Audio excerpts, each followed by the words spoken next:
Tu dois savoir par essence que quand tu es chrétien, tu es soldat. Et quand on est soldat, le soldat, qu'on le veut ou non, doit toujours avoir son âme à côté, que l'ennemi est là. Et quand on est soldat, on ne part pas n'importe où. On ne marche pas avec n'importe qui. On ne fait pas n'importe quoi. Parce qu'on est prudent.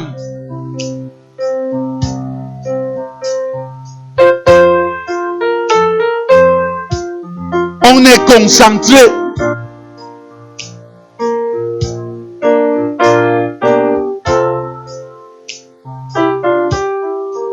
Bien aimé, on est concentré.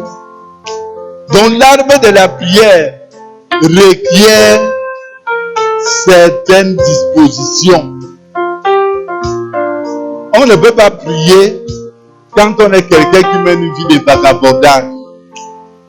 On ne peut pas prier quand on mène une vie de désinvolture. C'est-à-dire que la chose de Dieu, c'est là, ce n'est pas là. On ne peut pas prier quand on garde, je dis ça. Quand il nous arrive de détruire nos énergies ou d'autres choses qui n'ont rien à voir avec Dieu. On reçoit l'énergie pour prier quand on fait de l'Éternel notre délice. On mène notre vie selon sa souveraine volonté. On sait que nous sommes sur terre pour témoigner de sa gloire. Et nous ne sommes pas appelés à accepter n'importe quoi, ce qui vient au-devant de nous. Et on sait qu'on a son ennemi principal qui est à nos pouces pour être à l'abri de la séduction. Pour ne pas me laisser emporter par la séduction du dragon. Écoutez ce que Paul dit. Il dit, je traite durement mon corps.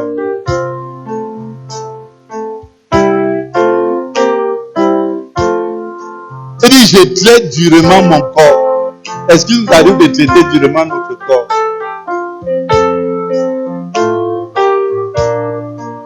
Au premier appel de la de séduction que l'ennemi met au devant de nous, on tombe comme le poisson qui a reçu la part.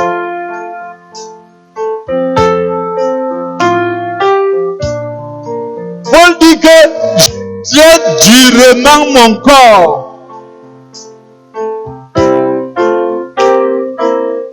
pour que ces prières, ceux qui ne lèvent pas l'esprit, soient exaucés. C'est-à-dire qu'il élève en phase avec la volonté de son Père, soient exaucés. Il dit, je traite durement mon corps et je le tiens assujetti de peur d'être moi-même désapprouvé.